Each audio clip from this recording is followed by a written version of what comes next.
የፍቅር ጥያቄ ጠየቀኝ መሰለህ እንደ አብረን ነገር ብላ የብልግና ጥያቄ እኮ ነው የጠየቀኝ። ስለምን ብልግና?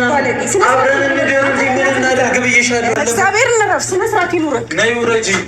እየቀለድኩ ነው አይመስልም?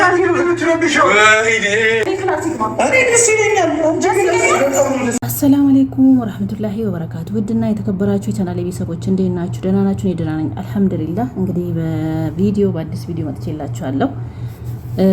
ሀይሚዬ ናት እንግዲህ ያው ብሩኬ ይጨክናል ብዬ አላስብም። ደስ የሚል ህይወት አዲስ ህይወት ጀምረዋል በደስ በሚል ቤት ማለት ነው። ያው ፕራንክ እያደረጋት ብዬ ነው የማስበው። እያደረጋት ነው በሚል ነው የምገልጸው ማለት ነው። ሀይሚዬ እንግዲህ ተሰምቷታል። ሽማግሌ ጭራሽ ሽማግሌ ለሌላ እናንተ ላቁ የመሰለ ልጅ እንዴት ሽማግሌ ልካሉ አላለም። አይ ቡራ አታስለቅሳት፣ አታስከፋት ወንድማችን እና የሚፍታ መከራውን አየቁ በማላቸው፣ ሲደሰቱ በማላቸው፣ ሲያለቅሱ በማላቸው፣ ሲደባደቡ በማላቸው፣ ሲጨቃጨቁ በማላቸው። ጓደኛ ማለት እንደዚህ ነው። ከምር በጣም ሚፍታ እያለ ማመስገን አይቻልም። ሚፍታ ሁሌ ከጎናቸው ነው። አንድ ቀን የማይቀየር ልጅ ማለት ነው። በጣም ነው ማመስገን ነው። ሚፍታ በጣም ጥሩ ልጅ ነው። የተከበረ ልጅ ነው።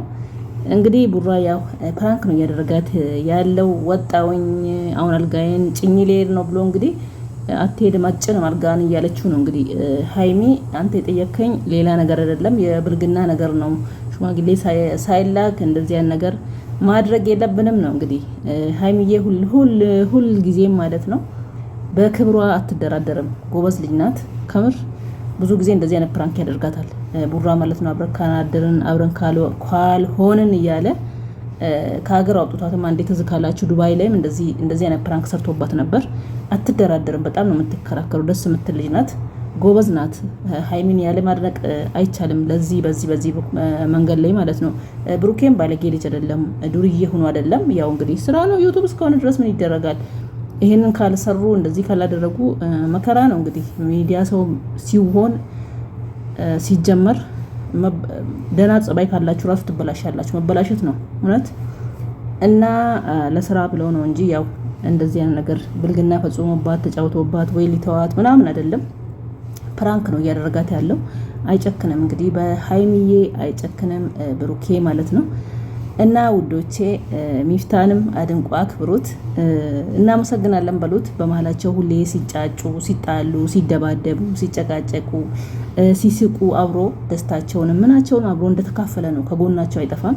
በጣም ደስ የሚል ጓደኛ ማለት ከሱ ብዙ ነገር መማር እንችላለን።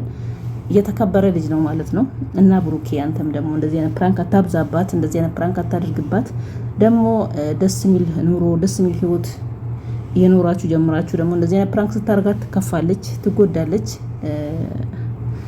ጨረቃዋ ማለት ነው። እና እንደ በፊቱ በሰላማችሁ ብትኖሩ ነው ምንለው እንግዲህ ምለው